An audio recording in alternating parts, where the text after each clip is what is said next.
सीतारामचरित अति पावन हमारी रामायण श्रृंखला के इस तीसरे पड़ाव में आपका स्वागत है। आज हम अयोध्या के राजकुमारों की उस यात्रा पर चलेंगे जब वो महलों का सुख छोड़कर ज्ञान की तलाश में महर्षि वशिष्ठ के आश्रम पहुंचे थे। तो चलिए इस अद्भुत कथा में उतरते हैं। कभी सोचा है कोई महान कैसे बनता है? क्या सिंहासन पर बैठने से या जन्म से मिले अधिकार से? रामायण हमें कुछ और ही सिखाती है। अयोध्या के राजकुमारों राम, लक्ष्मण, भरत और शत्रुघ्न के लिए महानता का रास्ता सोने चांदी से नहीं बना था, बल्कि वो रास्ता अनुशासन, कर्तव्य और ज्ञान की आग में तपकर तैयार हुआ था। उस आश्रम में राजकुमारों की जिंदगी को दो बड़ी ताकतें गढ़ रही थीं। दो ऐसी ताकतें जो एक दूसरे को पूरा करती थीं। देखिए, ये शिक्षा सिर्फ किताबी ज्ञान या हथियार चलाने तक ही सीमित नहीं थी। ये एक कमाल का संतुलन था। एक तरफ थे गुरु वशिष्ठ, जो चाहते थे कि राजकुमार कठोर तपस्या से गुजरें ताकि वो हर चुनौती के लिए तैयार हो सकें।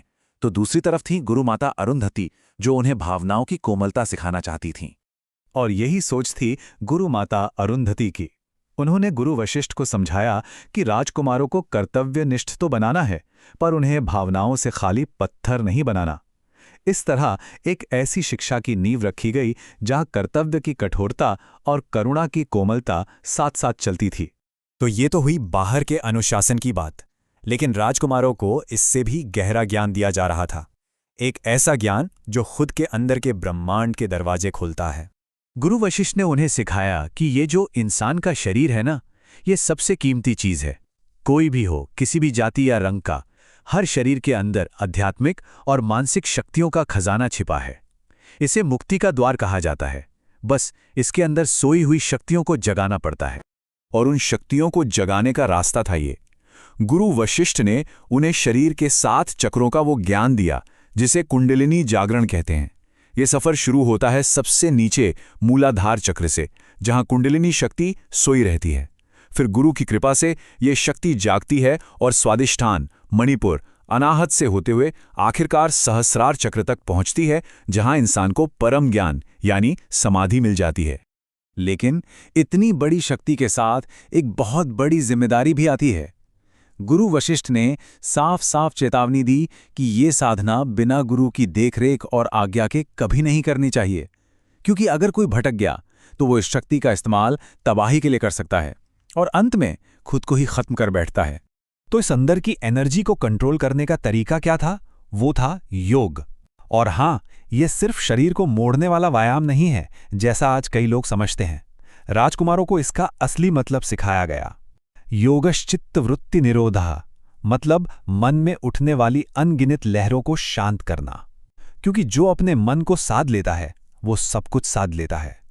जैसे जैसे राजकुमारों का ज्ञान बढ़ रहा था, उनके सवाल भी और गहरे होते जा रहे थे। खासकर राजकुमार राम ने अपने गुरु से जिंदगी के सबसे बुनियादी सवाल पूछे। जब राम ने पूछा, गुरुदेव, पुण्य क्या है और पाप क्या है, तो गुरु वशिष्ठ का जवाब बहुत ही सरल लेकिन बहुत गहरा था।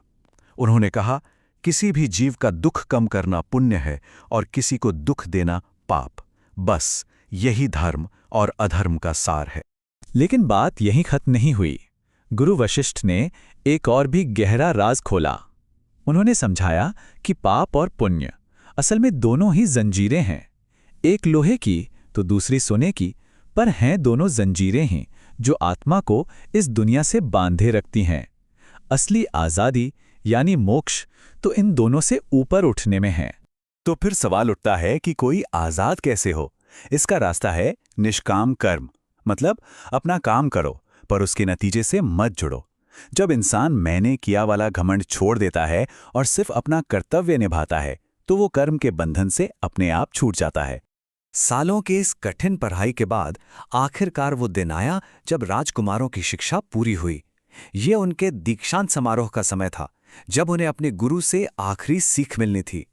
गुरु वशिष्ठ ने अपना अंतिम पाठ एक ऐलान के साथ शुरू किया, सा विद्या या विमुक्ते, यानी सच्चा ज्ञान वो है जो आज़ाद करे। और ये कहते हुए उन्होंने राजकुमारों को अपने हर आदेश से आज़ाद कर दिया। अब उन्हें आंख बंद करके गुरु की बात मानने की जरूरत नहीं थी। और फिर उन्होंने वो आखिरी और सबसे जरूरी मंत्र दिया, आत्मदीपो भव, मतलब अपना दीपक खुद बनो। जो ज्ञान तुमने पाया है और जो विवेक तुम्हारे अंदर है, उसकी रोशनी में अपना धर्म और कर्तव्य खुद तय करो। ये सबसे बड़ी आज़ादी थी जो एक गुरु अपने शिष्य को दे सकता है। और जाते जाते गुरु वशिष्ठ ने उन्हें जिंदगी के 3 कर्जों की याद दिलाई। देवऋण, जो हम पूजा पाठ और हर जीव में ईश्वर को देखकर चुकाते हैं। पितृ ऋण, जो माता पिता की सेवा से पूरा होता है। और आचार्य ऋण, यानी गुरु का कर्ज, जो सिर्फ पाए हुए ज्ञान को दुनिया में फैलाकर और धर्म की स्थापना करके ही चुकाया जा सकता है। तो राजकुमारों की ये शिक्षा हमें एक बहुत गहरे सवाल पर आकर छोड़ देती है कि आखिर शिक्षा का असली मकसद क्या है? किसी बने बनाए रास्ते पर चलना, या हमें इतना काबिल बनाना कि हम अपना रास्ता खुद खोज सकें? आत्मदीपो भव, शायद जवाब इसी में छुपा है। हमारे साथ इस सफर में जुड़ने के लिए बहुत बहुत धन्यवाद। रामायण की ऐसी ही और गहराइयों को समझने के लिए सब्सक्राइब करना ना भूलें। जय श्री राम।